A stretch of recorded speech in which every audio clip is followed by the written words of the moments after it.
وبه نستعين على أمور الدنيا والدين وصلى الله وسلم على معاشر الطلبة yang dirahmati oleh Allah Subhanahu wa taala.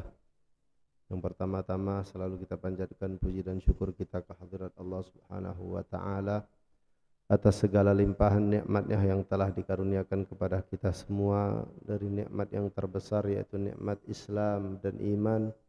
Begitu pula nikmat sehat wal afiat dan juga nikmat kesempatan, sehingga dengan nikmat-nikmat tersebut kita dapat berkumpul pada pagi hari ini mempelajari syariat yang dibawa oleh baginda Nabi Muhammad sallallahu alaihi wasallam. Mudah-mudahan perkumpulan duduknya kita di tempat ini diberkahi oleh Allah untuk menuntut ilmu. Tidak diragukan lagi kita akan mendapatkan istighfar daripada malaikatnya Allah Subhanahu wa taala. Kemudian salawat serta salam tak lupa kita hadiahkan untuk junjungan Nabi besar kita Nabi Muhammad sallallahu alaihi wasallam serta keluarganya, sahabatnya, para pengikutnya hingga hari kiamat. Mudah-mudahan dengan pembacaan salawat ini Allah Subhanahu wa taala menambahkan kecintaan kita kepada beliau, dan beliau pun cinta kepada kita, sehingga kita, keluarga kita, dan orang-orang yang kita cintai semuanya mendapatkan syafaat beliau kelak di hari kiamat. Amin. Amin ya rabbal alamin. Sampai pada kesempatan pagi hari ini pembahasan kita tentang masalah tasdidatul Fatihah. Itu kan?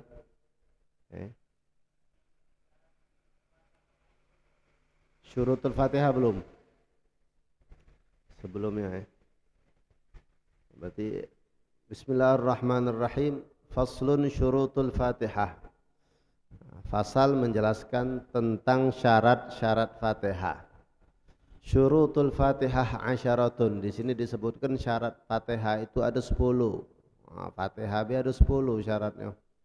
Jadi perlu kita perhatikan Fatihah ini sangat penting. Agak belum bahas masalah tasdidnya, ada beberapa tasdid di dalam Fatihah. Nah, sekarang yang dibahas yang pertama kali yaitu syarat-syarat Fatihah. Di sini disebutkan ada 10. Syurutul Fatihah asyaratun.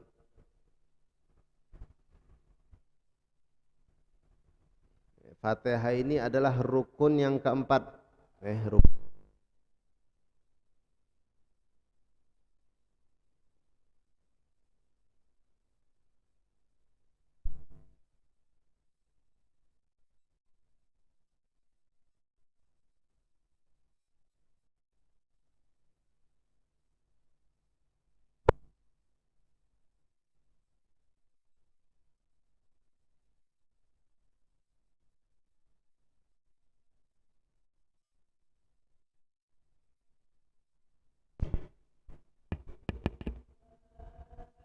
Jadi surah Al-Fatihah ini rukun yang keempat. Yang pertama niat, yang kedua takbiratul ihram, yang ketiga al-qiyam 'alal qadir, berdiri bagi yang mampu, yang keempat adalah surah Al-Fatihah. Nah, jadi Al-Fatihah ini adalah rukun keempat daripada rukun salat.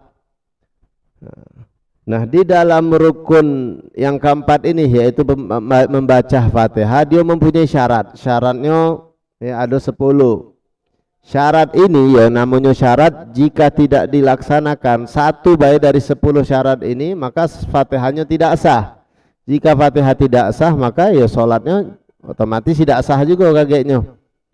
Jadi diperhatikan, wa baqiya min syurutiha itsnan lam yadhkuruhumal muallif. Nah, di sini ada 2 syarat tambahan. Di dalam syarahnya Nailur Raja menambahkan 2 syarat lagi yang tidak disebutkan oleh matan, yaitu Safinatun Najah.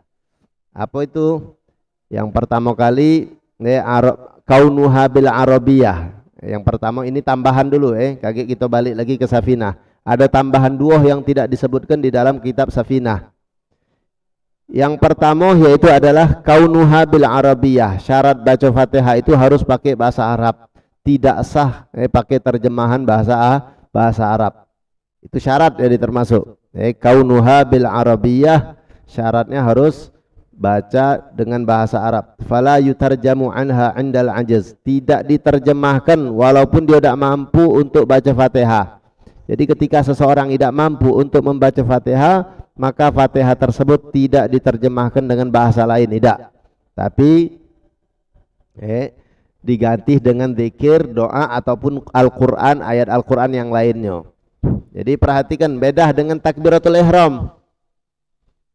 Beda dengan takbiratul ihram. Seseorang tidak baca mengucap takbiratul ihram dia karena mu'allaf baru masuk Islam, tidak bisa takbiratul ihram.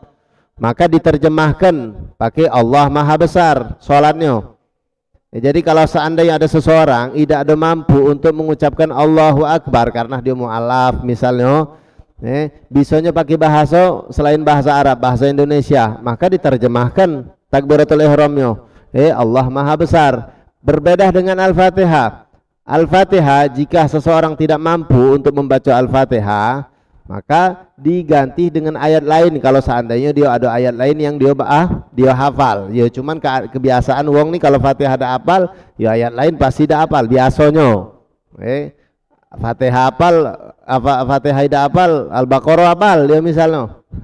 Jarang ada kan wong yang modelnya itu Fatihah tidak hafal, Baqarah hafal dia. Juz amma hafal, hebatnya nih wong. Biasanya Fatihah kalau udah hafal, ini wong udah hafal galuh, baru masuk Islam, maka diganti dengan apa? Itu tadi, pertama kali diganti dengan ayat lain jika dia ada hafal. Kalau tidak dengan zikir, diganti dengan zikir, atau doa. Tidak diganti dengan terjemahan Fatihah, tidak.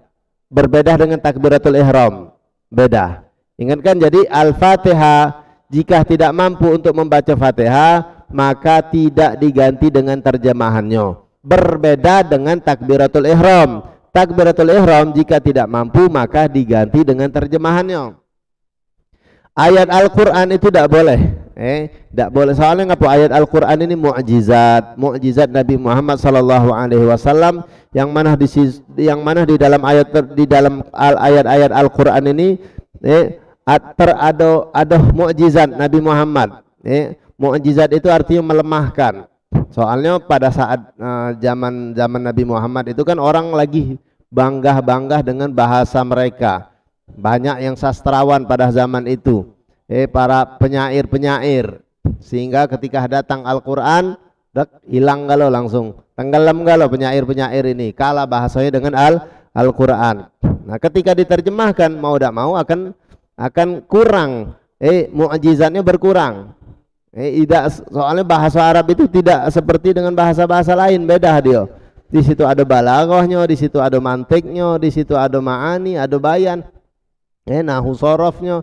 Jadi ada yang mengindahkan Al-Qur'an itu bahasanya karena dia bahasa Arab. Ketika dirubah dengan bahasa lain maka keindahannya akan berkurang. Nah, maka dari itu Al-Qur'an tidak diterjemahkan bagi mereka yang tidak mampu. Ketika seseorang tidak mampu untuk baca Fatihah, maka digantilah dengan ayat lain atau kemudian zikir dan doa, tidak diganti dengan terjemahan. Kemudian syarat yang kedua, yang tambahan yang tidak disebutkan di dalam kitab Safinatun Najah, yaitu adamus sharif. Tidak ada sesuatu yang memalingkan kita dari membaca Fatihah. Contoh misalnya apa? Sharif ini adalah yang memalingkan. Kita baca Fatihah itu tidak harus niat. Fatihah ini kan ibadah. Baca Fatihah ketika sholat itu ya namanya bacaan Al-Quran ibadah. Yang namanya ibadah kan harus dengan niat. Tapi apakah perlu dengan niat ketika kita membaca Fatihah? Tidak perlu niat karena masuk di dalam niat sholat sudah. Kecuali kalau seandainya ada sharif, ada yang memalingkan kita dari pembacaan Fatihah, maka kita niat wajib membaca Fatihah untuk sholat. Contoh misalnya kita lagi sholat, ada huang baca ini tartibul Fatihah, Al-Fatihah ila ruh sayyidina Rasulillah sallallahu alaihi wasallam, wa ila hadratin Nabi Muhammadin sallallahu alaihi wasallam, Al-Fatihah. Kita baca Fatihah, kita niatkan buat arwah-arwah yang disebutkan sama orang tadi. Maka tidak sah bacaan Fatihah gitu. Nah ketika ada itu namanya sharif, jadi yang memalingkan kita dari tujuan asli. Soalnya ngapa baca Fatihah ini tujuannya apa? Untuk sholat. kita baca Fatihah itu tujuannya untuk apa? Untuk sholat, bukan untuk mengirim Fatihah ini kepada arwah-arwah, bukan. Nah, ketika ada yang memalingkan niat kita, maka wajib kita niatkan bahwa kita baca Fatihah ini untuk sholat, bukan untuk arwah. Itu kalau ada sharif, wajib diniatkan. Nah, jadi syarat yang kedua yaitu adalah adamus sharif, tidak ada yang memalingkan. Mungkin kalau kita tidak dijelaskan dengan cukup dengan kalimat tidak ada yang memalingkan, ya tidak paham gitu. Maksudnya apa? Tidak ada yang melencengkan niat kita dari tujuan asal kita. Kita baca Fatihah tujuannya adalah untuk sholat. Tidak perlu kita niatkan karena ngapo? Karena masuk di dalam niat sholat dari awal kita. Ketika kita takbiratul ihram kita niat sholat, maka gerakan sholat seluruhnya tidak perlu dengan niat. Kita takbiratul ihram kita niat sholat, maka semua rukun daripada sholat itu kan ibadah, tidak perlu dilaksanakan dengan niat. Ketika kita ruku, apakah kita harus niat ruku? Ketika kita i'tidal, apakah harus niat i'tidal? Ketika kita hendak sujud, apakah kita harus niat sujud? Tidak, seluruhnya tidak, karena masuk di dalam niat sholat. Nah, kecuali tadi kalau seandainya ada sharif, ada yang memalingkan. Misalnya kita ruku ini tidak perlu niat. Ada wong nak ngebuk gitu. Ada wong nak ngoco gitu. Kita ngelak. Sudahlah jadi ke ruku beda langsung. Sudah baca Fatihah juga tadi. Itu tidak sah rukuknya. Karena ngapa? Rukuk itu emang tidak ada perlu dengan niat, tapi ketika ada sharif, ada yang memalingkan, maka perlu dengan niat. Harus. Jadi ketika kita ngelak dari pukulan wong, kemudian posisi kita rukuk, kalau kita tanpa niat rukuk maka tidak sah. Tapi kalau kita barengi dengan niat rukuk, maka tidak apa-apa. Nah, begitu pula tadi sama seperti Fatihah. Atau contoh sujud misalnya. Ketika kita lagi sujud, habis dari sujud duduk antara dua sujud. Sama duduk antara dua sujud itu adalah rukun. Yang namanya rukun adalah ibadah, dan ibadah ini perlu apa tidak dengan niat? Tidak perlu dengan niat karena masuk di dalam niat sholat awal.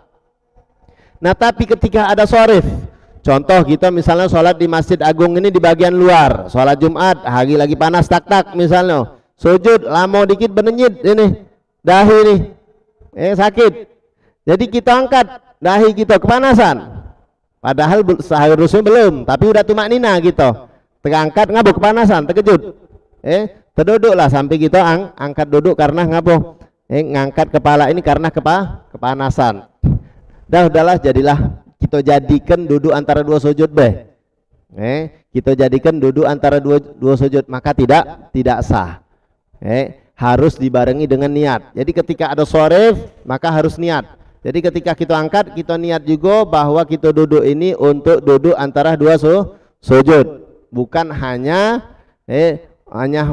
menghindari daripada panasnya dahi kita, bukan.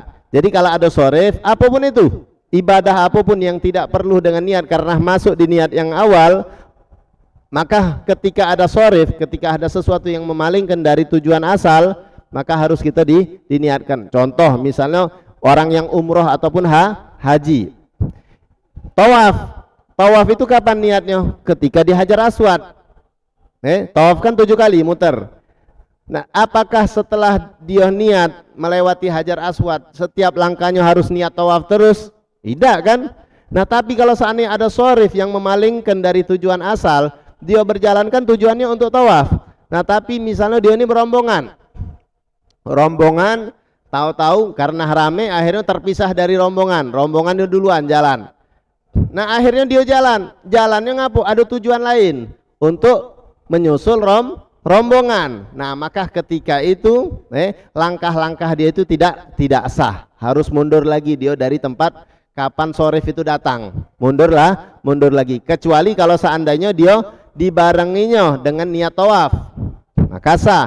Ketika dia terpisah dari rombongan, stop dia langsung. Dia nak ngejar rombongan, maka diniatkan sama dia, setiap langkahnya dia niatkan untuk tawaf. Maka tidak apa-apa. Tapi kalau dia tidak ada niat tawaf lagi, maka tidak sah. Langkah-langkah itu dianggap bukan tawaf karena ada sesuatu yang memalingkan. Mungkin banyak terjadi yang ini tidak mengetahui masalah hukum ini. Maka jadi ingatkan, jadi Fatihah sama baik seperti itu juga. Al-Fatihah itu syaratnya dak kati yang memalingkan dari tujuan asal.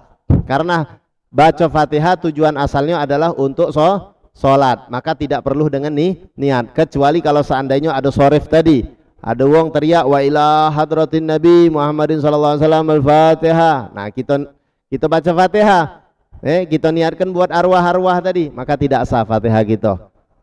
Karena ngapa? Walaupun Fatihah ini tidak perlu dengan niat, maka ketika ada sorif kita niatkan lagi bahwa bacaan Fatihah kita ini untuk sholat. Nah, itu tambahan dua dari syarah yang tidak disebutkan oleh Safinah. Kemudian masuk ke Safinah. Yang pertama, yang ketiga jadi ini at-tartib. Syarat membaca Fatihah yang berikutnya yaitu adalah tartib. Susunannya sesuai susunan yang telah disusun oleh Allah Subhanahu wa taala di dalam Al-Qur'an. Bismillahirrahmanirrahim. Alhamdulillahirabbil alamin arrahmanirrahim, terus sampai selesai. Tidak boleh dibolak-balik antara ayat Al-Qur'an. Itu tidak boleh dibolak-balik.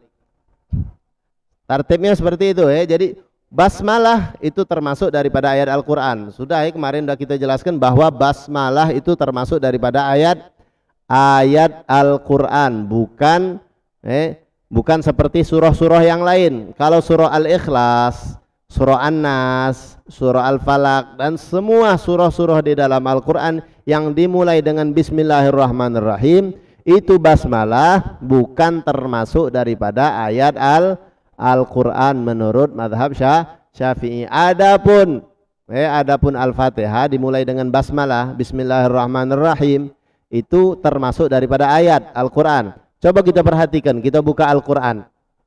Kita buka Al-Qur'an. Ketika kita buka surah Al-Fatihah, Bismillahirrahmanirrahim 1, Alhamdulillahirabbil alamin 2, Ar-Rahmanir-Rahim 3, ayat yang ketiga. Tapi kalau surah lain Bismillahirrahmanirrahim dak katik satunya. Alif Lam Mim baru 1 dia. Berarti basmalah itu. Surah Al-Ikhlas itu juga Bismillahirrahmanirrahim dak katik satunya. Qul huwallahu ahad baru 1 dia. Beda sama Fatihah. Nah, jadi basmalah ini termasuk daripada ayat Al-Fatihah. Untuk surah Al-Fatihah. Nah, jika seseorang tidak membaca satu ayat dari Fatihah, ya jelas berarti dia baca cuma 6 ayat baik, sedangkan Fatihah itu 7 ayat. Nah, adapun yang disaksikan oleh orang-orang yang pergi haji, umroh di Masjidil Haram atau Masjid Nabawi dan masjid-masjid yang di Saudi yang lainnya, mereka memulai langsung Alhamdulillahirabbil alamin, tidak ada pakai bismillah lagi.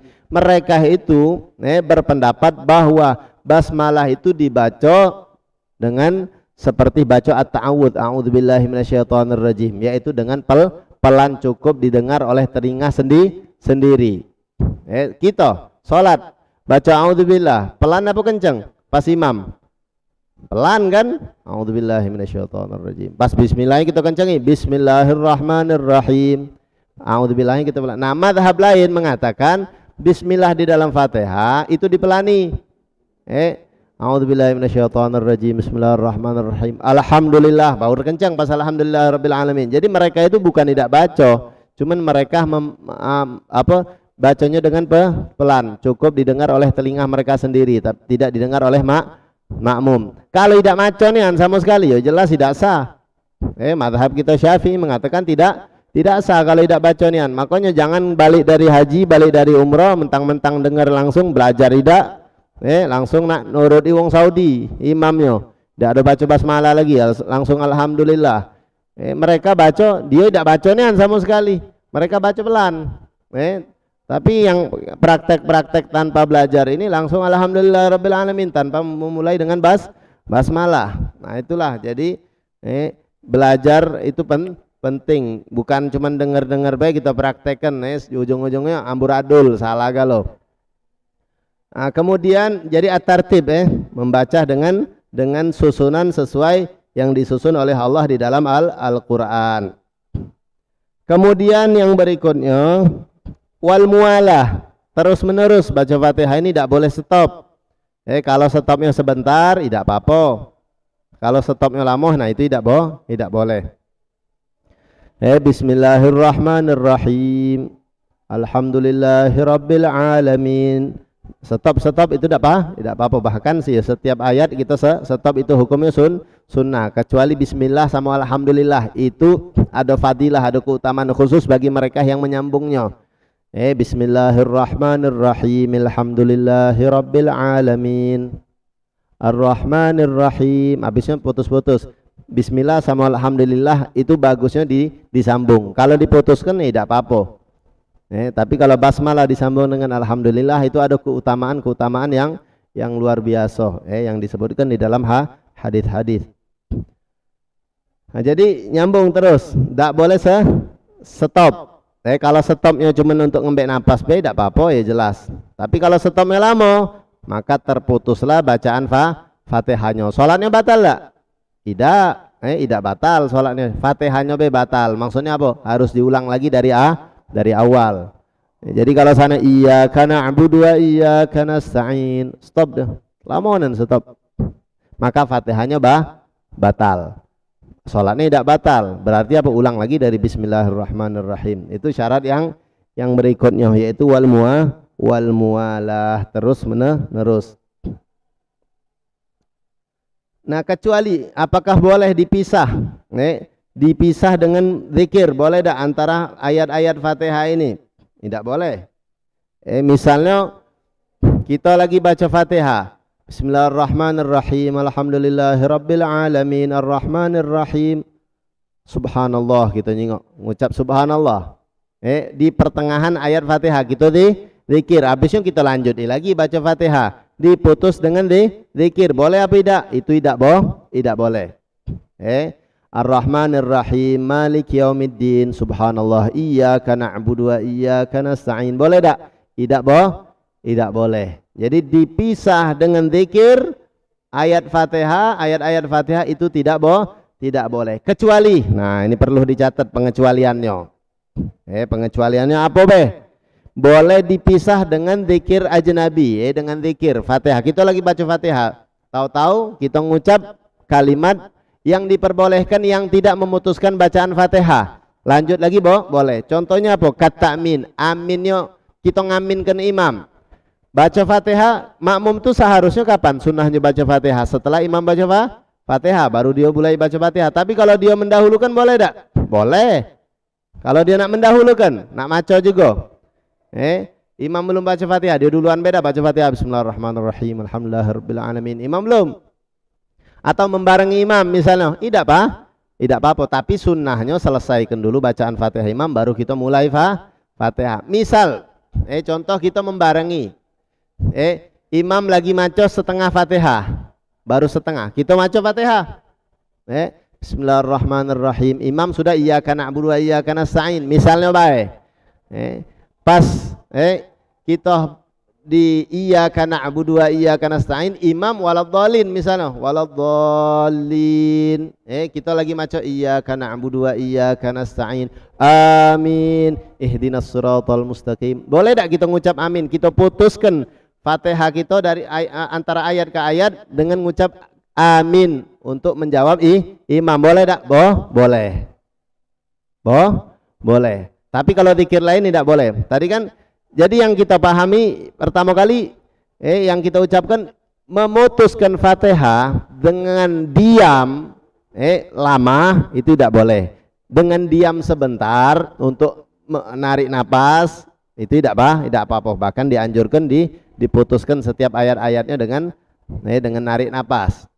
Nah, tapi kalau diputuskan dengan zikir boleh apa tidak? Sama hukumnya tidak boleh. Kecuali nah ini tadi menjawab aminnya imam. Kemudian wa ta'awudz, berlindung sama Allah. Kita lagi baca Fatihah, imam lagi baca ayat tentang masalah azab. Misalnya kita berlindung sama Allah, Allahumma inni a'udzubika min adzabik. Kita baca Allahumma inni a'udzubika min adzabik, ya Allah aku berlindung dari azabmu misalnya. Ini ngapa kita baca itu? Karena si imam lagi baca ayat tentang azab-azab Allah. Kita ini berlindung. Kita padahal kita ini lagi baca Fatihah baru setengah, belum selesai. Iyyaka na'budu wa iyyaka nasta'in. Allahumma inni a'udzubika min adzabik. Inni ihdinas siratal mustaqim. Kita lanjut lagi langsung ihdinas siratal mustaqim. Dipisah dengan doa. Doa kita berlindung sama Allah dari azabnya. Boleh tak, boh? Boleh. Jadi dipisah, yang pertama kali dipisah dengan amin untuk menjawab imam. Kemudian dipisah dengan kita berlindung sama Allah dari azab karena si imam membaca ayat-ayat azab. Atau imam lagi baca ayat tentang masalah rahmat. Ayat menjelaskan tentang rahmat Allah misalnya. Maka kita minta rahmat tersebut, kita doa. Allahumma inna nas'aluka rahmatak misalnya. Ya Allah, kami minta rahmatmu. Atau ya Allahumma arhamni. Ya Allah, rahmatilah aku. Doa, terserah doanya seperti apa.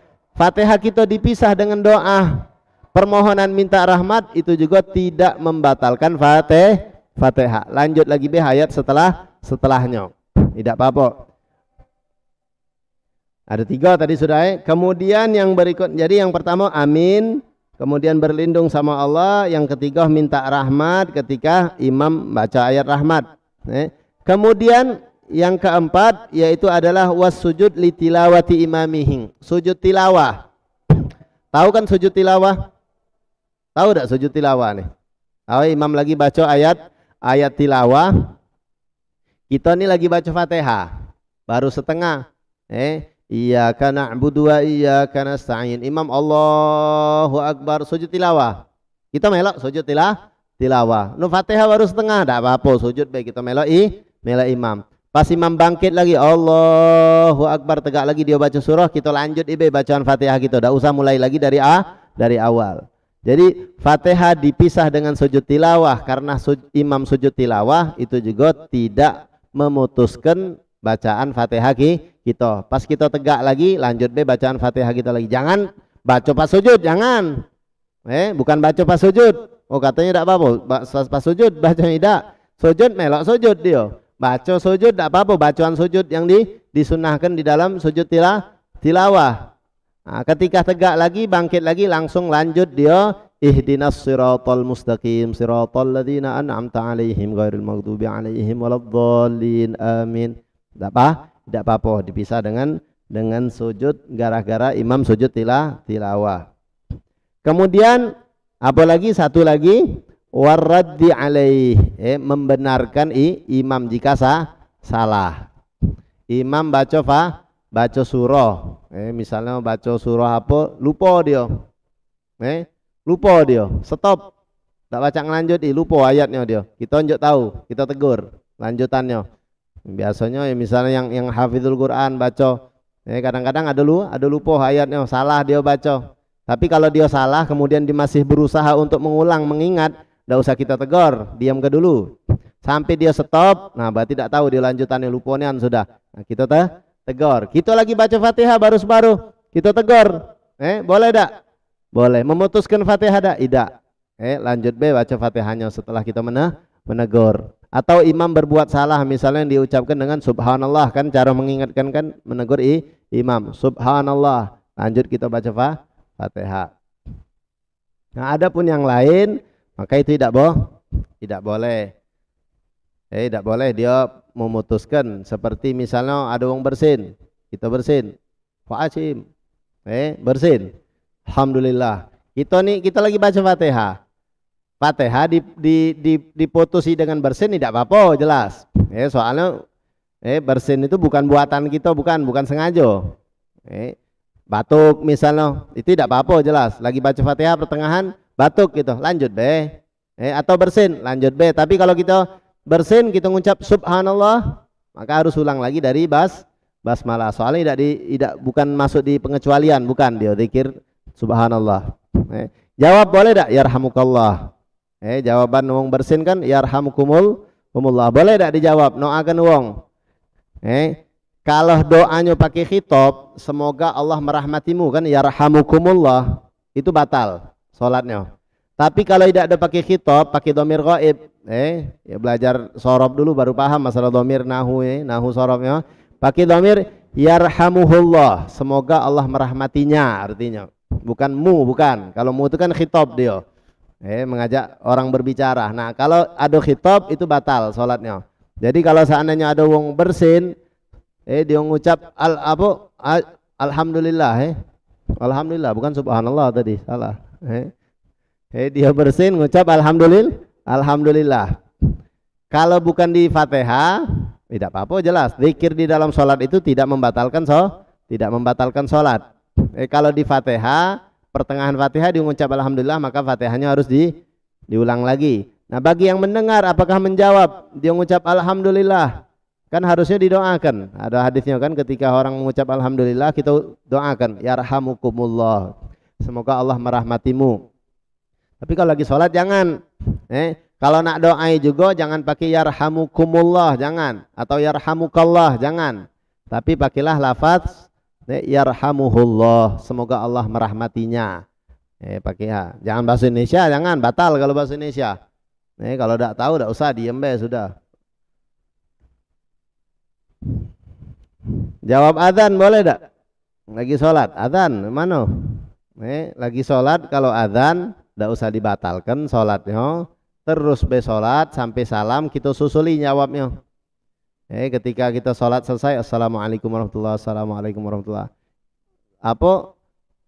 Muadzin sudah selesai adzannya, susuli gitu tidak apa-apa kalau belum lama. Kita susuli dari awal. Allahu Akbar, Allahu Akbar, Allahu Akbar, Allahu Akbar, asyhadu an la ilaha illallah, asyhadu an la ilaha illallah, asyhadu anna Muhammadar Rasulullah, asyhadu anna Muhammadar Rasulullah. Kita susuli mulai dari awal kita jawab, kita nyusul. Itu kalau kita lagi sholat dengar adzan. Kalau nyawab boleh tak? Lagi sholat jawab adzan, makruh hukumnya. Makruh menjawab adzan lagi sholat. Ya jelas, apalagi lagi baca Fatihah itu membatalkan Fatihahnya. Sholatnya tidak batal. Makruh hukumnya. Kecuali ada 3 lafaz itu batal. Jawab adzan. Ketika imam hayya 'alas shalah, kita jawab apa? Jawabnya sunnahnya kita ngulang lagi juga, hayya 'alas shalah la haula wala quwata illa billah. Itu sunnah. Jangan langsung la haula wala quwata illa billah sunnahnya. Kalau pengen sunnah nian kita ulangi lagi juga omongan dia tadi, hayya 'alas shalah, dia ngomong, kita juga jawab hayya 'alas shalah la haula wala quwata illa billahil aliyyil azim. Nah, jadi kalau seandainya kita lagi sholat itu hukumnya makruh menjawab, kecuali kalau seandainya kita jawab dengan hayya 'alas shalah juga, maka batal sholat kita. Imam Allahu Akbar, kita jawab Allahu Akbar, makruh hukumnya. Terus makruh terus yang lain. Ketika imam hayya 'alas shalah, jawabnya la haula wala quwata illa billah. Enggak usah pakai hayya 'alas shalah.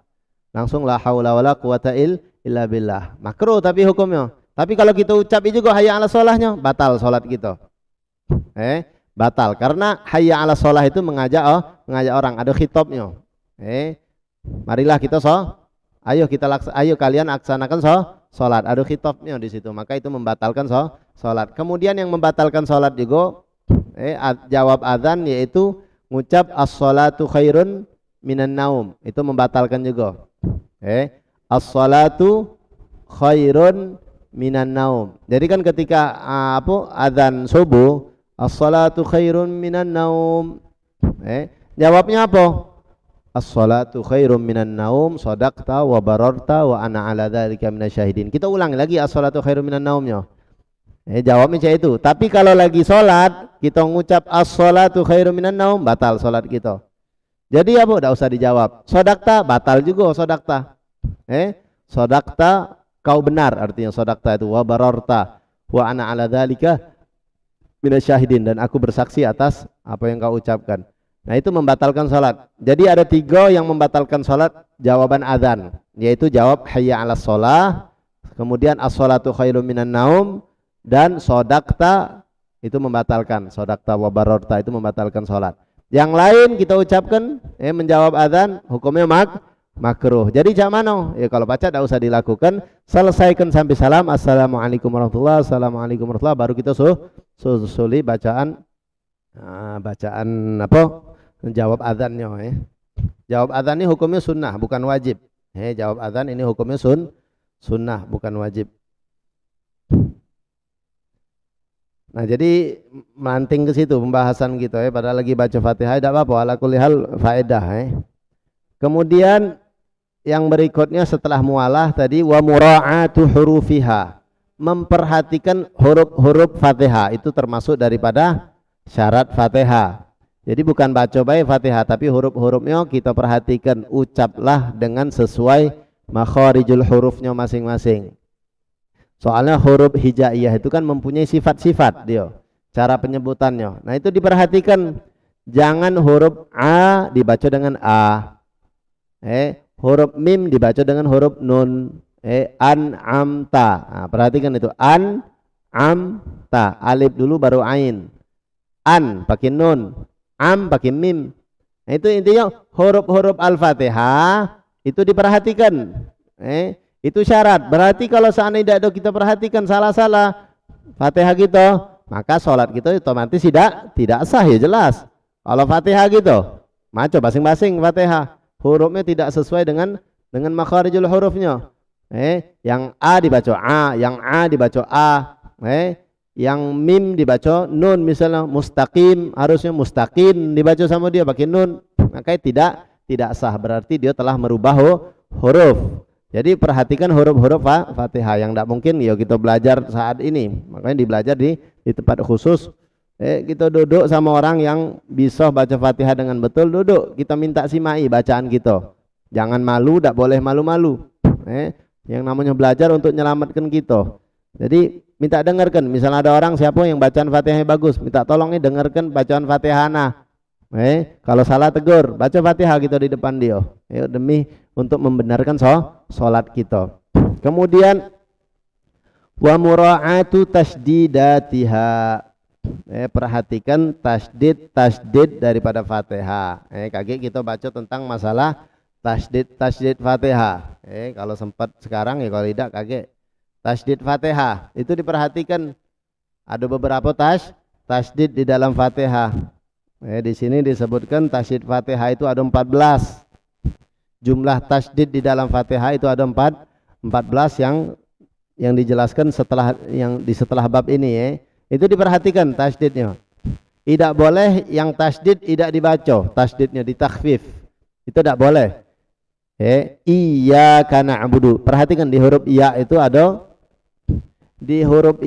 ada tasdid. Iyyaka na'budu. Jadi jangan dibaca iya, bukan iya. Kalau kita bacanya iya berarti kita menghilangkan tasdid. Wa iya ditasdidkan. Bismillahirrahmanirrahim, bukan bismillahirrah. Jangan. Hirrahman ada tasdid di fauqar ra, di atas ra. Jadi intinya tasdid Fatihah diperhatikan, dibaca dengan tasdid, jangan ditakhfif, jangan dilepas tasdidnya. Bahkan bahaya artinya iyyaka na'budu itu di dalam kitab disebutkan, kalau kita tidak tasdid itu artinya iyak itu artinya matahari. Iyak itu artinya matahari.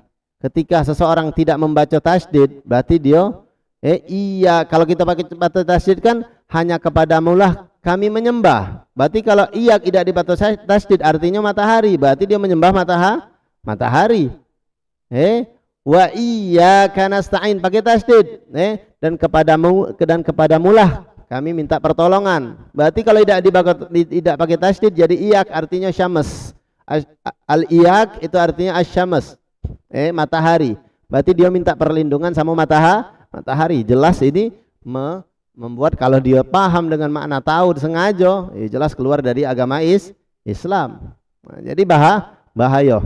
Kita jengok di kamus ya, Bu. Iyak tidak pakai tasdid itu artinya asy-syams, artinya matahari. Jadi ditasdidkan iyyaka na'budu wa iyyaka nasta'in. Iyyaka na'budu wa iyyaka nasta'in. Banyak tasdid lagi, ihdinas siratal mustaqim, di shadnya ada tasdid. Yang akan dijelaskan di bab selanjutnya. Kemudian yang berikutnya, wa alla yaskuta saktatan tawilatan wala qasiratan yaqsidu biha qata'al qiraah. Nah, ini sudah kita jelaskan di bab mualah tadi sebenarnya, sama baik. Wa alla yaskutah tidak boleh berhenti. sakta sejenak, berhenti, tawilah baik berhentinya tadi panjang, wala qasirah ataupun pendek, yaksidu biha qat'al qiraah, kalau pendek dia bertujuan untuk memutuskan bacaan Fatihah, itu juga membatalkan Fatihah. Jadi cek ini, stop di pertengahan Fatihah, jika panjang maka harus diulangi lagi Fatihahnya. Stop di pertengahan baca Fatihah, kalau seandainya sebentar maka lanjut be. Tapi kalau seandainya stopnya sebentar tadi, dia tujuan nak mutuskan Fatihah, nak ngulang lagi dari awal, maka harus ulang dari awal. Walaupun berhentinya sebentar, harus ulang dari awal. Karena ngapo? Berhenti sebentarnya dia dengan niat memutuskan Fatihah. Ihdinas siratal mustaqim. Stop dia. Pas stop dia niat ngulang lagi beh dari awal. Niatnya memutuskan. Maka harus mulai dari awal. Tidak baca sudah. Tidak usah diulang dari awal, lanjut beh. Siratal ladzina an'amta alaihim, tidak boleh. Jadi kalau putus panjang, niat memutuskan atau tidak memutuskan harus ulang dari awal. Kalau seandainya memutuskan pendek, tidak ada lama, jika niat memutuskan harus ulang dari awal. Jika tidak, niatnya cuma untuk bernafas be, maka lanjut be bacaan Fatihahnya, tidak apa-apa. Nah, itu syarat yang sudah kita jelaskan di mualah tadi. Kemudian yang berikutnya huwa qira'atu kulli ayatiha, membaca semua daripada ayat Fatihah, wa minhal basmalah, dan termasuk daripada Fatihah yaitu basmalah, yaitu bismillahirrahmanirrahim. Ini juga sudah kita jelaskan tadi. Jadi bismillah itu termasuk daripada ayat Fatihah. Kalau ayat Al-Qur'an ya jelas ayat Al-Qur'an dia. Ayat Fatihah ada di surah lain kan, innahu min Sulaiman wa innahu bismillahirrahmanirrahim, itu ayat Fatihah, itu ayat surah tersebut. Nah, Fatihah juga bismillahirrahmanirrahim itu termasuk daripada ayat Fatihah yang harus dibaca. Bahkan madhab kita Imam Syafi'i mengatakan ketika sholatnya sholat maghrib, isya, subuh dikencangi juga basmalahnya, tidak ada dipelani sunnahnya. Kemudian yang berikutnya wa adamul lahni al-mukhilli bil ma'na, tidak merubah huruf yang dapat merubah makna. Jadi tidak boleh merubah huruf yang dapat merubah makna. Itu membatalkan bacaan Fatihah. Bahkan kalau sengaja batal sholatnya dan haram hukumnya berdosa kalau seandainya merubah makna. Jika tidak merubah makna, dia merubah huruf al-Fatihah.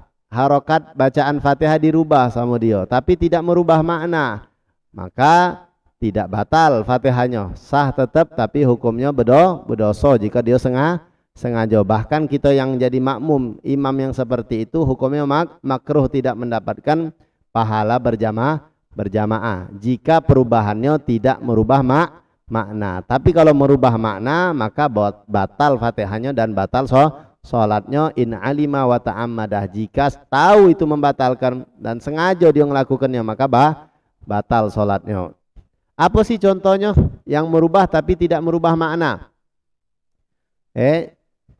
Memindahkan harokat misalnya seperti maliki yaumiddin dibaca maliki yaumuddin, yaumu. Yang harusnya kasroh dibacakan doma sama dia. Dosa, merubah harokat daripada Al-Quran itu berdosa. Tapi kalau seandainya tidak merubah makna, maka tidak membatalkan sholat. Tapi berdosa, buat apa? Tapi kalau perubahannya merubah makna juga, merubah makna, dia mengganti, mengurangkan, merubah, sehingga maknanya juga berubah, maka dia membatalkan Fatihah. Jika Fatihahnya batal, ya jelas. Kalau tidak sengaja, lain lagi ceritanya. Batal ini in alima wa ta'ammadah, jika tahu itu membatalkan dan sengaja dia lakukan. Nah, jadi tidak boleh merubah makna. Jika tidak merubah maka tidak apa-apa. Kemudian yang berikutnya wa antakuna halatal qiyami fil farad. Syarat baca Fatihah itu posisinya berdiri. Bagi yang mampu, jika itu sholat fardu. Kalau sholat sunnah kan tidak apa-apa duduk. Tapi kalau sholat fardu harus tegak dia baca Fatihahnya. Nah, terus juga perhatikan ini. Misalnya Ini masalah ini jarang terjadi. Baca Fatihah itu kan wajib tegak jika sholat fardu bagi yang mampu. Ada seseorang lagi baca Fatihah, pertengahan Fatihah lemes badan dia. Badan dia lemes. Bacaan Fatihah belum selesai, lagi di pertengahan. Maka boleh duduk kan? Boleh duduk. Nah, ketika dia dari tegak nak duduk, lanjut di bacaan Fatihahnya. Jangan diputusi. Soalnya ngapo? Ketika berejonya dia nak duduk dari tegak, itu posisinya lebih tinggi daripada duduk. Dari tegak. Lemas badan dia. Maco baru iyyaka na'budu wa iyyaka nasta'in. Sambil duduk sambil baca ihdinas siratal mustaqim. Sampailah dia duduk kalau dia tidak mampu. Jadi jangan stop, jangan.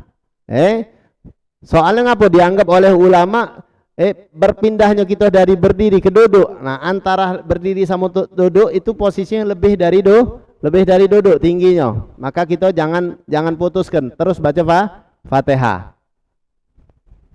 Berbeda dengan ketika seseorang tidak mampu baca Fatihah dalam keadaan berdiri, sholat dari awal duduk, di pertengahan Fatihah ngerasa seger badan dia baca tegak. Dia baru lagi baca di pertengahan. Iyyaka na'budu wa iyyaka nasta'in. Ngerasa seger. Jangan dilanjut di bacaan Fatihah dia. Tegak, lanjut ihdinas siratal mustaqim. Jangan dia baca pas nak tegak, jangan. Itu tidak dianggap bacaan dia. Karena ngapo? Dia mampu posisi yang lebih tinggi, yaitu berdiri.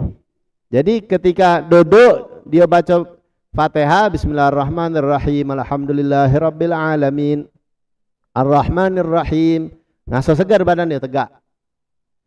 Lanjut maliki yaumiddin pas posisi tegak. Tidak usah mulai dari awal, tidak usah. Maliki yaumiddin posisi dari posisi dia tegak, maliki yaumiddin. Tapi kalau dari tegak, tahu-tahu lemes nak duduk, jangan stop. Jangan lanjutnya pas duduk, jangan. Tapi ketika lagi dia berejo nak duduk, tetap dia baca Fatihah. Karena apa tadi? Karena ketika dia nak duduk itu posisinya lebih tinggi daripada duduk, sehingga baca Fatihahnya dilanjuti.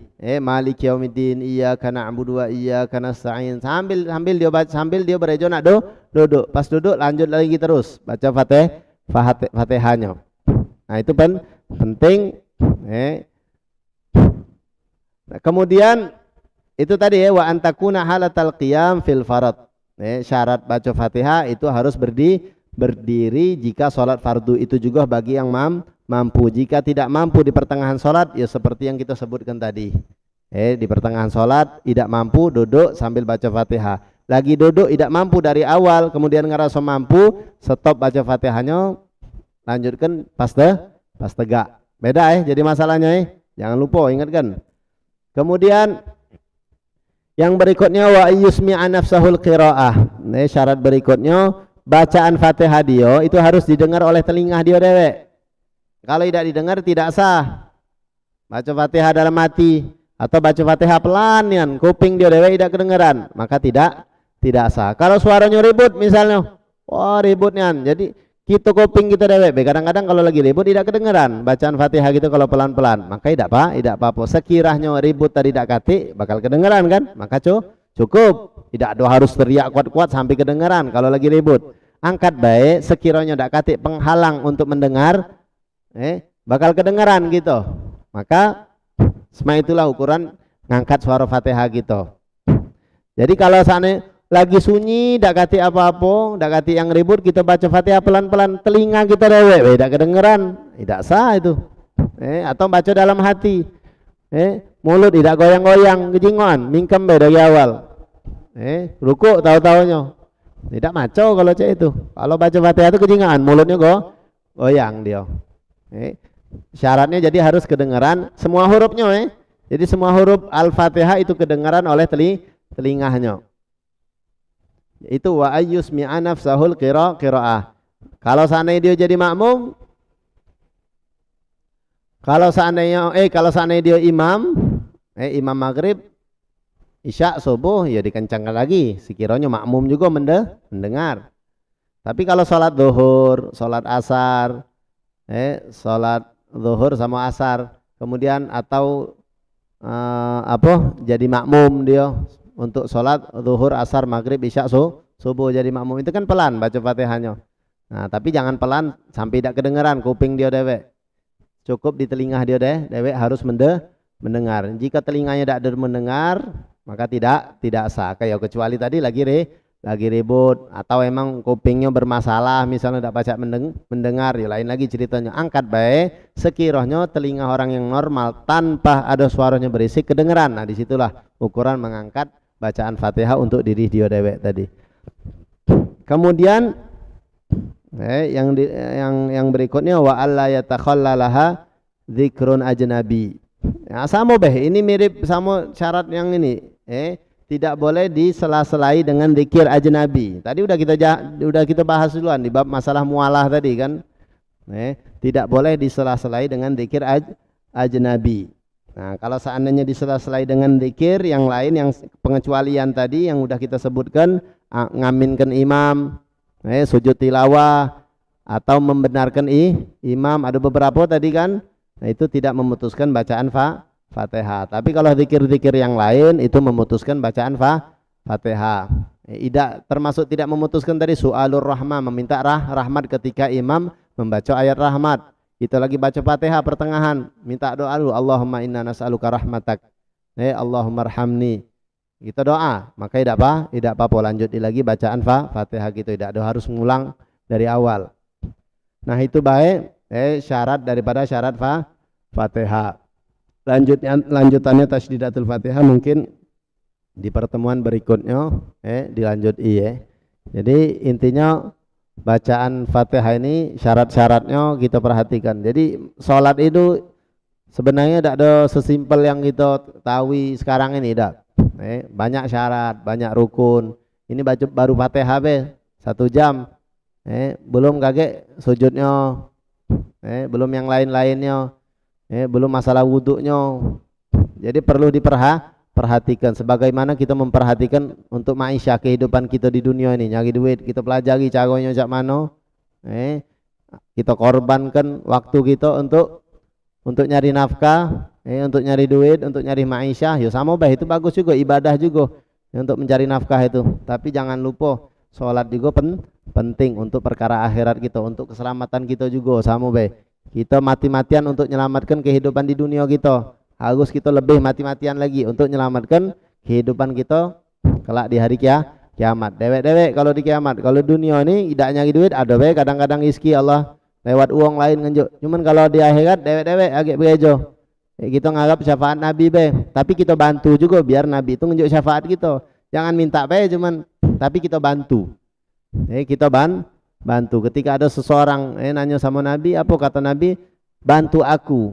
Dia minta selamatkan, minta sama Nabi di hari kiamat, bareng duduk sama Nabi. Kata Nabi, kau bersama orang yang kau cintai. Cuman kata Nabi apa? Bantu aku dengan perbanyak zikir, dengan perbanyak mengingat Allah, dibantu, perbanyak salawat. Emang umat Nabi Muhammad ini dapat syafaat kaget di hari kiamat. Nah, tapi takut tidak ada kejingoan gitu nih. Nabi tidak ada kenal sama kita. Nah, caranya nak kenal ke tadi apa? Itu tadi termasuk tanda Rasulullah itu dapat mengenal kita kelak di hari kiamat. Itu apa? Atharul wudu. Sisa daripada bekas-bekas wudu. Itu bercahaya kaget. Makanya disunahkan ketika kita basuh tangan itu dibanyakkan sampai ke bahu. Biar cahayanya banyak. Jadi Nabi itu kenal, oh ini umatku. Ketika Nabi itu seluruh umatnya nak digejokan beliau kalau masuk surga. Nah, tapi ada yang tidak ketahuan. Ya karena ngapa? Tidak sholat ya, kalau orang tidak sholat pasti tidak wudu. Kate wong malas sholat wudu beda jadilah. Ada tidak wong itu? Nah, tidak sholat tapi wudu. Wong tidak sholat tidak wudu biasanya. Nah, jadi tanda dia ini sebagai umat Nabi tidak ada kejingoan Nabi. Tidak keluaran Nabi dia masuk neraka ujung-ujungnya.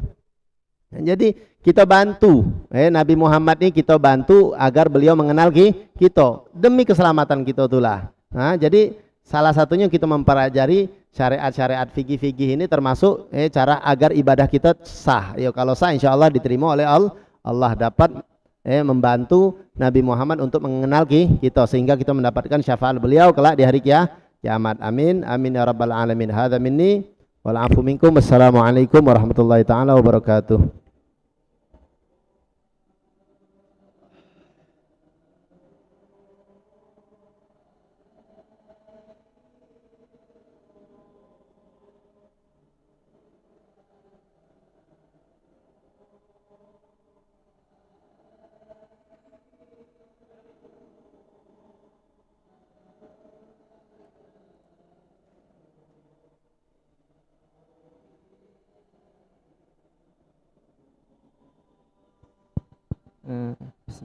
Bib izin. Bismillahirrahmanirrahim. Assalamualaikum warahmatullahi wabarakatuh. Bib izin bertanya, bagaimana kalau seandainya itu kan basmalah itu termasuk bagian daripada ayat dari surat Al-Fatihah nih. Nah, dari ini pernah nih ketemu pada saat sholat Jumat berjamaah, itu imamnya mungkin walau alam entah tidak membaca Al-Fatihah atau mungkin membaca surat bismillahnya, ayat bismillahnya itu disirke. Jadinya kayak mana, bingung lah setelah selesai daripada itu. Jadinya untuk antisipasi dari ulang lah ini menjadi sholat zuhur dewean karena imamnya tadi. Nah itu kalau seandainya terjadi pada saat itu, kita solusinya kayak mana, Bib? Apakah terus ikut imam atau niat munfarid melepaskan tadi? Mungkin itu saja. Sekian, terima kasih. Yang jelas pastinya ketika kita mengetahui dia ini macoh sir, dia ini bermadhab Syafi'i misalnya, kita tahu dia ini macohnya sir, maka terus bacaan. Kalau tahu ini, masalahnya kalau tahu. Jadi masalahnya cek ini, kalau jelas tahu kita dia ini membaca dengan sir, lanjut. Kalau kita tahu, dia ini tidak ada baca besir, tidak baca, langsung alhamdulillah, tahu kita yakin, maka kita mufarokoh, niat berpisah langsung. Nah masalahnya ketika kita tidak tahu, baca apa tidak, terserah, nak kita lanjut, sholat, kemudian kita pastikan nama dia. Kemudian kita pastikan kalau ini maca Fatihah tidak, maca bismillah tidak tadi. Jika tidak, maka sholat kita ulang. Jika dia baca, tidak usah diulang. Jika tidak, kita ulang. Jika dia maca, maka tidak perlu diulang, itu baik. Tapi tidak ada nanya biasanya.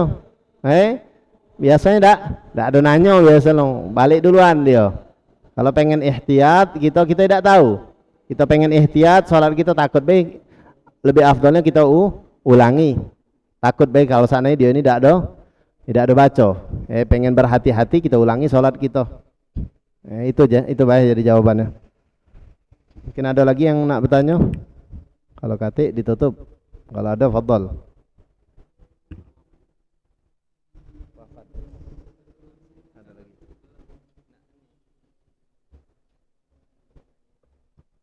Baik, Bib, izin bertanya di sini kan tentang di sini kan ada syarat membaca Al-Fatihah di 3 kan menjaga huruf-huruf hijaiyah dan lain sebagainya, tajwid dan lain sebagainya. Nah, itu misalnya kita melihat atau mendengar imam dari mana bacaannya itu tidak pas atau kurang fasih, itu bagaimana, Bib? Apakah kita memisah atau tetap mengikuti dari imam tersebut? Baliknya, tergantung lahannya tadi, perubahannya tadi. Jika merubah makna, maka kita pisah. Jika tidak merubah makna, maka yang tadi nak paham juga ujung-ujungnya ini.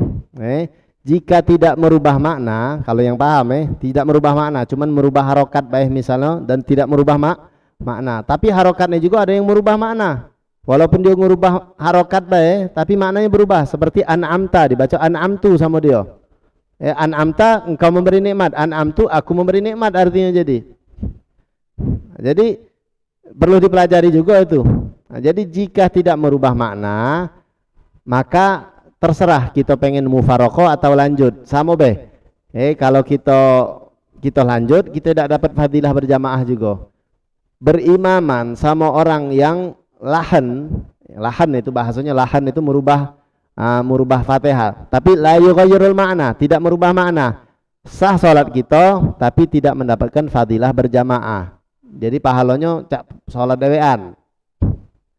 Tapi kalau merubah wajib kita berpisah. Kalau lahannya merubah makna, wajib kita berpisah. Atau bukan merubah makna, memanjangkan seharusnya yang tidak panjang, itu kan tidak sah juga, menambahkan huruf. Atau mengurangi huruf Fatihah, yang harusnya panjang tidak dipanjanginya, maka tidak sah juga. Misalnya apa, dibacanya pendek padahal harusnya panjang tuh dikit aja jadilah, tidak ada harus sesuai tajwidnya, tidak. Seperti kalau nak meloi tajwidnya kan panjang dia, tapi kalau nak meloi pakai kaidah nahu bahasa Arab itu kan cukup satu alif, setelah dhad itu ada alif, waladhdallin, sah itu. Untuk sahnya baik, tapi dari segi tajwid salah. Tapi untuk sah ya sah, karena ngapa? Alifnya dibaca sama dia. Tapi kata tajwid, nah fikih lain dengan masalah tajwid. Fikih berbeda dengan tajwid. Jadi kalau seandainya kita mengetahui Fatihah dia ini, kita kan membaca syarat-syarat Fatihah. Setelah kita mengetahui jika Fatihah dia tidak sah, kita berpisah. Tapi kalau masih sah atau bikin jadi makruh gitu, terserah. Lanjut tetap sah tapi makruh hukumnya, maksudnya tidak mendapatkan fadilah berjamaah. Berpisah juga ya tidak apa-apa. Jadi seperti itulah. Assalamualaikum Bib, izin bertanya Bib. Misalkan ya Bib, ada imam itu mohon maaf cadel Bib ya, cadel Bib. Bicaranya kurang ini cadel ya. Nah tapi beliau itu paham fikih Bib, lebih menguasai fikih dibanding yang lain kan. Sedangkan yang lain itu bacaannya bagus tapi fikihnya kurang paham ya. Nah itu didahulukan yang mana Bib gitu Bib? Syukran Bib. Assalamualaikum warahmatullahi wabarakatuh.